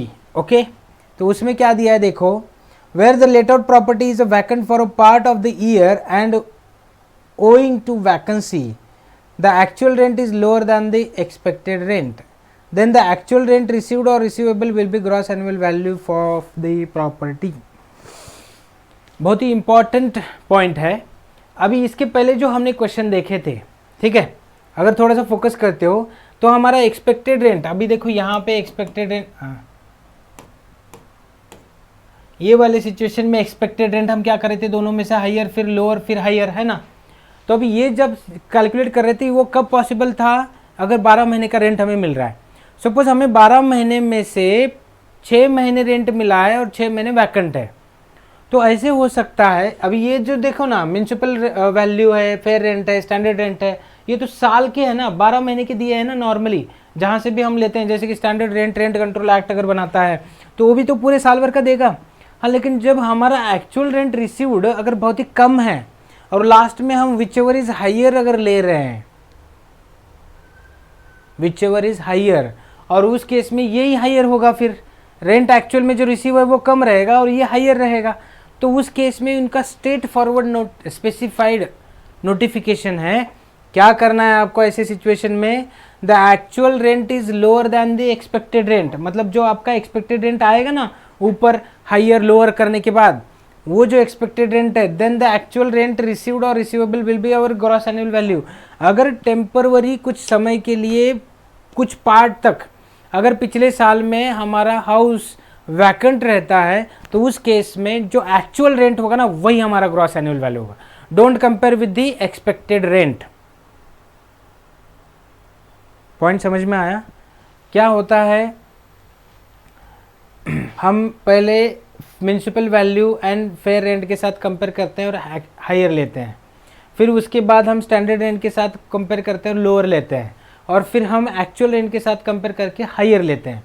अब यहाँ पे क्या होगा, अगर कुछ पीरियड के लिए अगर बिल्डिंग वैकेंट है, हमारा प्रॉपर्टी वैकेंट है, तो ये एक्चुअल रेंट है जो है ना वो अभी जहाँ पे इतना दिखाया है इससे 50% में आएगा अगर 6 महीने ही अगर रेंट पे जा रहा है तो मतलब यहाँ पे अगर रेंट हाफ आ रहा है तो उसको कंपेयर करेंगे तो यही मैक्सिमम दिखाई देगा ना ऊपर का एक्सपेक्टेड रेंट।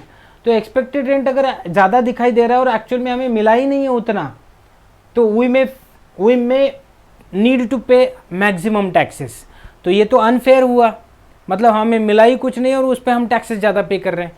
तो ऐसे नहीं होना चाहिए। अगर कुछ समय के लिए अगर आपका रेंट मिलता नहीं है, वैकेंट रहता है उस प्रॉपर्टी से, तो in that situation the actual rent will be treated as a gross annual value. ठीक है, बहुत इंपॉर्टेंट पॉइंट है ये इतना पॉइंट भी मतलब ये इतना पॉइंट भी आपको क्या कहा जा सकता है, मल्टीपल चॉइस क्वेश्चन में पूछा जा सकता है। मतलब हाउस प्रॉपर्टी एक ऐसा चैप्टर है जिसमें मैक्सिमम आपको मल्टीपल चॉइस क्वेश्चन का आंसर्स देने को आ सकते हैं और पूछे भी जा सकते हैं। अब ये डिपेंड करता है हमारे डिपार्टमेंट में जो भी वहाँ पे क्वेश्चंस पेपर्स लेने वाले हैं, है ना। ठीक है, ग्रॉस एनुअल वैल्यू समझ में आया? कहाँ पे है ये? Where let out properties vacant for a part of the year, मतलब पूरे ईयर में से अगर कुछ पार्ट के लिए अगर वो क्या है वैकेंट है, तो उस केस में हम क्या करने वाले हैं, जो एक्चुअल रेंट है वही हमारा ग्रॉस एनुअल वैल्यू है, ऐसे मानने वाले हैं और आगे कंटिन्यू करने वाले। So understand? Okay, let's continue with the next point. Next point देखो, हमारा इंपॉर्टेंट पॉइंट है यहाँ पे,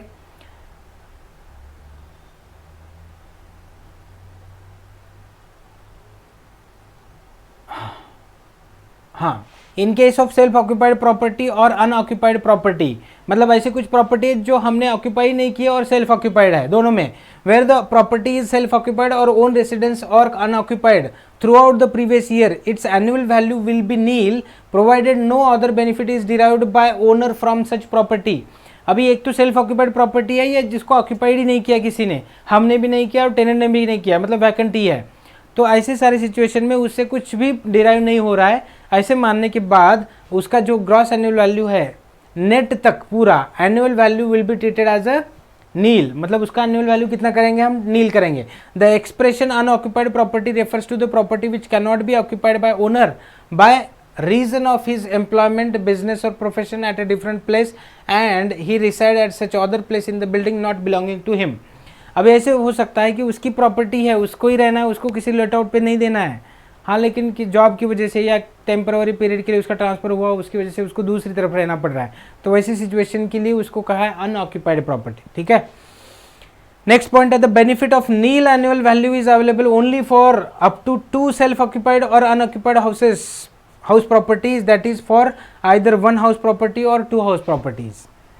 अब ये भी देखो, मतलब एक के पास अगर 5-6 घर है तो क्या वो 5-6 घर को सेल्फ ऑक्यूपाइड प्रॉपर्टी बोल के इसको जीरो करें? नहीं, मैक्सिमम 2 हाउसेस को आप क्या कर सकते हो, आपके पास 5 हो 10 हो कितने भी हो, मैक्सिमम 2 हाउसेस को आप क्या कर सकते हो, सेल्फ ऑक्यूपाइड मान सकते हो और उसका नेट एनुअल वैल्यू जो है वो नील मान सकते हो। ठीक है, the benefit of nil annual value in respect of up to 2 self occupied house properties is available only to the individual and HUF। ये सिर्फ इंडिविजुअल एंड HUF के लिए एप्लीकेबल है। ठीक है, no deduction for municipal taxes is allowed in respect of such properties. अभी self occupied property है या फिर नॉन ऑक्यूपाइड प्रॉपर्टी है, तो उस केस में क्या होगा, gross annual net annual value 0 है, मतलब वहाँ पे म्युनिसिपल टैक्सेस तो लिए ही नहीं जा रहे ना, मतलब ग्रॉस एनुअल वैल्यू 0 है, इसका मतलब म्युनिसिपल टैक्सेस वहाँ से नहीं ले रहे, मतलब डिडक्शन नहीं लेना है, ऐसे ये बोल रहे हैं, तो डिडक्शंस नहीं मिलेंगे आपको म्युनिसिपल टैक्सेस के, तो उसके बाद नेट एनुअल वैल्यू आपके सामने रहेगा। ठीक है, नेक्स्ट वाला सिचुएशन क्या है देखो, where a house property is let out for a part of the year and self occupied for part of the year. अब ये वाला सिचुएशन देखो मिक्स्ड है, मतलब अनऑक्यूपाइड प्रॉपर्टी में जहाँ पे हमारा टेम्पोररी ट्रांसफर हुआ था उतने पीरियड के लिए हमने उसे लेट आउट किया था, बाद में जैसे ही हम आए उसमें हम रहने लगे, मतलब वो सेल्फ ऑक्यूपाइड बन गया। तो ये सिचुएशन में क्या है, if a single unit of a property is self occupied for a part of year and let out for the remaining part of the year, ये वाला भी बहुत इंपॉर्टेंट सिचुएशन है, then the expected rent for the whole year shall be taken into account for determining the gross annual value. ठीक है, gross annual value के लिए हमें क्या है, एक्सपेक्टेड रेंट कंसिडर करना है। The expected rent for the whole year shall be compared with the actual rent for the let out period and whichever is higher. अभी यहाँ पे देखो एक्सपेक्टेड रेंट हमें कैलकुलेट करना है, उसके बाद the actual rent for the let out period and whichever is higher shall be adopted as a gross annual value. अभी यहाँ पे एक्सपेक्टेड रेंट भी लेना है और जितना रेंट हमें मिला है उतना भी लेना है, और दोनों में से जो भी हायर होगा दैट विल बी ट्रीटेड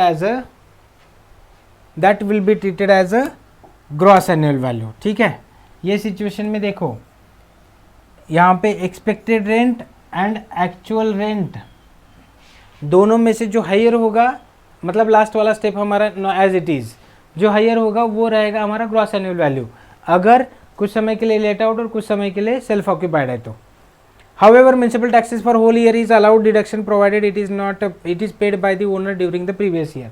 अभी ये वाली सिचुएशन में क्या, सिर्फ सेल्फ ऑक्यूपाइड में deduction of municipal taxes available नहीं है, बाकी हर जगह पे आपको म्यूनिसिपल टैक्सेस अवेलेबल मिलेंगे। ठीक है, next point fifth, in case of deemed to be let out property. Deemed to be let out property का सिचुएशन कैसे है देखो, अभी where the assessee owns more than 2 properties for self occupation then the income from any 2 properties at the option of the assessee shall be computed under the self occupied house property. है ना, मतलब आपके पास बहुत सारे house properties है, उसमें से 2 occupied self occupied बोल के ट्रीट कर सकते हैं। Shall be computed under self occupied property category and their annual value be treated as a nil. The other self occupied और unoccupied property shall be treated as a deemed to be let out property. अभी देखो यहाँ पे क्या है situation, deemed नाम क्यों आया है। नॉर्मली मैंने कहा मेरे पास 4-5 प्रॉपर्टीज है, उसमें से 2 मैक्सिमम प्रॉपर्टीज में सेल्फ ऑक्यूपाइड लेके उसका ग्रॉस एनुअल वैल्यू में नील कर सकता हूँ। हाँ, लेकिन बचे हुए जो प्रॉपर्टीज है ना उसे लेट आउट मानना चाहिए। हाँ, लेकिन वो सपोज वो वैकेंट ही है, लेट आउट नहीं हुआ है, सो उसको deemed to be let out treat करना पड़ेगा, क्योंकि हमारा जो सेल्फ ऑक्यूपाइड का जो क्वांटम है वो खत्म हो गया ना। मैक्सिमम 2 प्रॉपर्टीज के लिए आप ले सकते हो, तो उतना तो ऑलरेडी खत्म हो चुका है, आप यहाँ पे ले रहे हो उसका बेनिफिट, तो यहाँ पे फिर बचा हुआ क्या रहेगा हमारा, deemed to be let out. So this option can be changed year after year in a manner beneficial to the assessee. Yes, ये भी इंपॉर्टेंट पॉइंट है। ये क्या कहता है, अगर आपके पास जैसे हमने क्वेश्चन देखा था 5 घर थे, 5 घरों का टोटल कैलकुलेशन हम करेंगे, हर घर का हम क्या करेंगे, taxable income from house property calculate करेंगे, और जिसका सबसे ज़्यादा है ना उतना ज़्यादा टैक्स लगने वाला है, तो हमारे पास ऑप्शन है उसमें से कोई भी 2 हाउसेस को आप क्या कर सकते हो, सेल्फ ऑक्यूपाइड। तो आप क्या करोगे, आप जिसका ज़्यादा इनकम है उसको सेल्फ ऑक्यूपाइड ट्रीट करो, जिससे कि आपका मिनिमम टैक्स वहाँ पे करना पड़े। ओके, वो हर साल आप चेंज कर सकते हो, that is owners choice. In case of deemed let out property the expected rent shall be taken as a gross annual value. In case of deemed let out property, expected rent shall be taken as a gross annual value. क्यों? क्योंकि यहाँ पे actual में tenant है या नहीं है वो मैटर ही नहीं करता ना, एक्सपेक्टेड रेंट ही कंसिडर करेंगे और वही आपका ग्रॉस एनुअल वैल्यू, क्योंकि वहाँ पे कोई रह ही नहीं रहा, तो आपको मिलने वाला क्या है, या फिर मिला कुछ नहीं है, मतलब आपके पास एक्चुअल रेंट रिसीव्ड या रिसीवेबल ऐसा पॉइंट है ही नहीं, तो हम मान ही रहे हैं, मतलब उसमें रहो या ना रहो, रेंट पे दिया हो या ना दिया हो, लेकिन अल्टीमेटली हम उसको क्या कह रहे हैं, डीम्ड लेट आउट कर रहे हैं। तो उस केस में जो एक्सपेक्टेड रेंट रहेगा वही हमारा ग्रॉस एनुअल वैल्यू रहेगा। ठीक है, so the expected rent will be treated as a gross annual value. ये एक्सपेक्टेड रेंट ही हमारा क्या रहेगा, फाइनल ग्रॉस एनुअल वैल्यू रहेगा। The question of the considering actual rent received or receivable does not arise. Consequently, no adjustment is necessary on account of property remaining vacant or unrealized rent. मतलब कुछ bad dates है या कुछ vacant है, कुछ भी लेना देना नहीं है, ऑलरेडी आपने 2 ऑक्यूपाइड प्रॉपर्टी कर चुके हो सेल्फ ऑक्यूपाइड, तो बाकी बचे हुए सारे के सारे ट्रीट करेंगे हम डीम्ड लेट आउट, या फिर उसमें से अगर कोई लेट आउट हो भी जाता है तो उसको प्रॉपरली कैलकुलेट करेंगे जो हमने देखा था क्वेश्चन में, है ना, वैसे ही। Next, municipal taxes actually paid by the owner during the previous year in respect of the deemed let out property can be claimed as a deduction. यहाँ पे मैंने बोला था ना, सिर्फ सेल्फ ऑक्यूपाइड प्रॉपर्टी छोड़ो, बाकी सारी जगह पे म्यूनिसिपल टैक्सेस आप लेस कर सकते हो। एक बार ग्रॉस एनुअल वैल्यू फिक्स हो गई, उसके बाद हम उसमें से म्यूनिसिपल टैक्सेस लेस करेंगे, हमारे पास आएगा net annual value. Okay, let's continue. Next point है, थोड़ा सा पेशेंस रखो, 2 मिनट में हम पूरा चैप्टर वाइंड अप करने वाले हैं। इन case of a house property a portion let out end portion self occupied. In case of house property a portion let out end portion self occupied, ये तो हमने देखा है, फिर भी थोड़ा सा रिवाइज कर लेते हैं। Income from any portion of part of a property which is let out shall be computed separately under the. अभी यहाँ पे क्या होता है, एक ऐसी प्रॉपर्टी है जिसका आप सेपरेशन कर सकते हो, तो कुछ पोर्शन आपका लेट आउट हो, कुछ पोर्शन आपका सेल्फ ऑक्यूपाइड है, तो जितना पोर्शन लेट आउट है उतना लेट आउट के हिसाब से कैलकुलेट कर सकते हो, जितना पोर्शन आपका सेल्फ ऑक्यूपाइड है उसके सेल्फ ऑक्यूपाइड के हिसाब से कर सकते हो। सो income from any portion or part of a property which is let out shall be computed separately under the let out property category and the other portion will be the part of self occupied property। okay, self occupied है तो नील लेंगे और let out है तो proper उस step से follow करेंगे, no matter. property taxes if given on consolidated basis can be bifurcated as attributable to each portion or floor or on reasonable basis। अभी जो टैक्सेस होते हैं वो रीजनेबल बेसिस पे हम बाइफरकेट करके दोनों जगह पे हम चार्ज कर सकते हैं, नो मैटर। ठीक है, okay.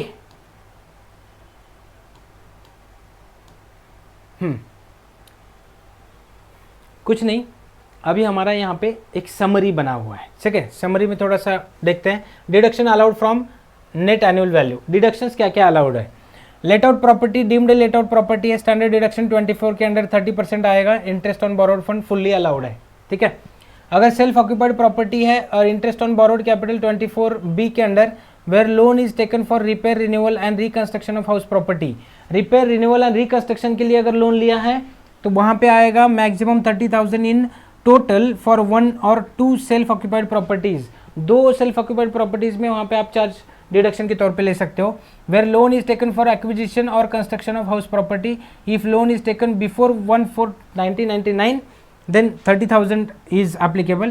If loan is taken after 99 year तो एक्विजिशन और construction completed with in 5 years अगर है, 5 साल के अंदर अगर आपका कंस्ट्रक्शन और एक्विजिशन कंप्लीट हो रहा है, the end of the financial year in which the capital was borrowed, तो जिस साल में आपने कैपिटल बोरोड किया है, आफ्टर गेटिंग सर्टिफिकेट, अगर आपके पास सर्टिफिकेट है तो मैक्सिमम 2 लाख, मैंने स्टार्टिंग में बोला था maximum 2 lakh interest will be deductible. So maximum 2 lakh तक आपको क्या है, डिडक्शन है, और अगर सर्टिफिकेट नहीं है तो कितना, 30,000 तक मैक्सिमम आप चार्ज कर सकते हो। सिंपल सा स्टेटमेंट है, समरी के तौर पे लिया है। Interest of pre construction period, अभी जो प्री कंस्ट्रक्शन पीरियड हमने कंसिडर किया था ना हाँ, प्री कंस्ट्रक्शन पीरियड मीन्स क्या है, pre construction period means construction अभी कंप्लीट नहीं हुआ है, उसके पहले हमने बोरोड लोन लिया था, उस पर इंटरेस्ट चार्ज हो रहा है। तो देखो, pre construction period is a period prior to the previous year in which the property is acquired और कंस्ट्रक्शन इज कंप्लीटेड, मतलब कंप्लीट होने से पहले वाला। Interest payable on borrowed capital for the period prior to the previous year in which the property has been acquired और constructed और as reduced by a part of thereof allowed as a deduction under any other provision of the act can be claimed as a deduction over a period of 5 years in equal installment commencing from the year of acquisition and completion of construction। मतलब एक बार देखो, अगर construction के बीच में आपने loan लिया, उसके ऊपर भी अगर इंटरेस्ट अगर आपका है, तो आगे आने वाले 5 सालों तक, मतलब कंप्लीशन होने के बाद 5 सालों तक इंस्टॉलमेंट बेसिस पे आप उसको क्या कर सकते हो, डिडक्शन बोल के क्लेम कर सकते हो। Interest for the year in which construction is completed, property is acquired, interest relating to the year of completion of construction, acquisition of a property can be fully claimed in the year in respective of the date of completion।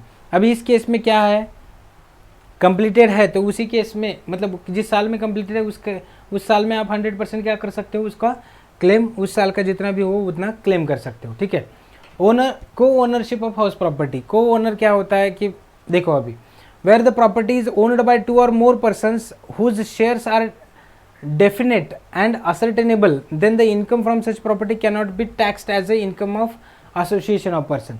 अभी 2 लोग हैं उस property पे ownership exercise कर रहे हैं, और हमें अगर स्ट्रेट फॉरवर्ड उसका असरटेनमेंट हो रहा है, इसका इतना पोर्शन है, उसका उतना पोर्शन है, उसके हिसाब से हम क्या करेंगे, टैक्सेबिलिटी चार्ज करेंगे, उसका इनकम चार्ज करेंगे। वहाँ पे मैटर ही नहीं आता कोई एसोसिएशन ऑफ पर्सन्स की, ठीक है। The share income of each such co-owner should be determined in accordance with the section 22 and 25 included in the individual assessment. दोनों का जितना होता है उतना प्रोपोर्शनेटली हम क्या करेंगे, उसको कैलकुलेट करेंगे, कोई इशू नहीं होगा। Where the house property owned by co-owners is self-occupied by each of the co-owners, the annual value of the property each co-owners will be nil and each co-owner shall entitled to deduct 30,000 and 2 lakh in case any अगर interest, मतलब दोनों co-owner को self occupied अगर हैं तो दोनों को gross annual value नील के तौर पे सेल्फ ऑक्यूपाइड आपको प्रोविजन एप्लीकेबल होगा, आपका ग्रॉस एनुअल वैल्यू नील होगा। और इंटरेस्ट जो है वो मैक्सिमम अगर 99 के बाद सर्टिफिकेट है तो 2 लाख तक चार्ज आप डिडक्शन ले सकते हो, और नहीं है तो 30,000 तक ले सकते हो, कोई इशू नहीं है। सेम है इसके पहले जितना हमने पढ़ा था उतना ही। Unrealised rent, arrears of rent received subsequently, ये लास्ट वाला पॉइंट है इस चैप्टर के ऊपर का, मतलब हमें रेंट मिला ही नहीं है, ठीक है, और मिलने बहुत सालों के बाद मिला है, तो क्या कर सकते हैं, इस साल का रेंट या 2-3 साल पुराना रेंट अभी मिला है। सेक्शन 25 ये अरियर्स ऑफ रेंट और unrealise rent what tells us that taxable in the year of receipt और रियलाइजेशन, जिस साल में वो रिसीव कर रहा है उस साल में आपको वो टैक्सेबल रहेगा। Deduction under at the rate 30% of rent received will be applicable, taxable even if the assessee is not the owner of the property in the financial year of the receipt of realisation. अभी 2 साल पहले मैं एक property का owner था, उसका rent आज मिला है, आज मैं उसका ओनर नहीं हूँ, फिर भी मुझे वो टैक्सेबल रहेगा, ये वाला इंपॉर्टेंट पॉइंट। सो जिस साल में आपको इंटरेस्ट रेंट मिलेगा, इनकम मिलेगा, उस साल में वो टैक्सेबल रहेगा। ओके, सो मैक्सिमम पॉइंट हमने यहाँ पे कवर किए हैं, और यहाँ पे हमारा ये income from house property start to end 100% पूरा कंप्लीट हुआ है विथ प्रैक्टिकल। 5 क्वेश्चंस हमने वो 5 अलग अलग हाउसेस के थ्रू से अलग अलग सिचुएशन में भी हमने देखा है। तो क्या क्या हमने यहाँ पे कवर किया है, एक है हमारा सेल्फ ऑक्यूपाइड प्रॉपर्टी, दूसरा है हमारा डीम्ड लेट आउट प्रॉपर्टी, तीसरा deemed let out property, partly self occupied partly let out है, बाद में पार्टली मतलब मिक्स्ड है, तो दोनों सिचुएशन मतलब टोटल 4 ये हो गए। और 5वां सिचुएशन हमने देखा था जहाँ पे प्रोपोर्शनेट ऑक्यूपेशन था, है ना, तो ये सारी सिचुएशन देखे हैं। फिर फॉर्मेट कैलकुलेशन का और प्रॉपर कैलकुलेशन तक हमने taxable income, calculation of taxable income from house property, ये 100% यहाँ पे फुल फ्लेज डिस्कस किया है, ठीक है। सो आज के लिए इतना काफ़ी है। So thank you all of you, have a nice day, take care, all the best.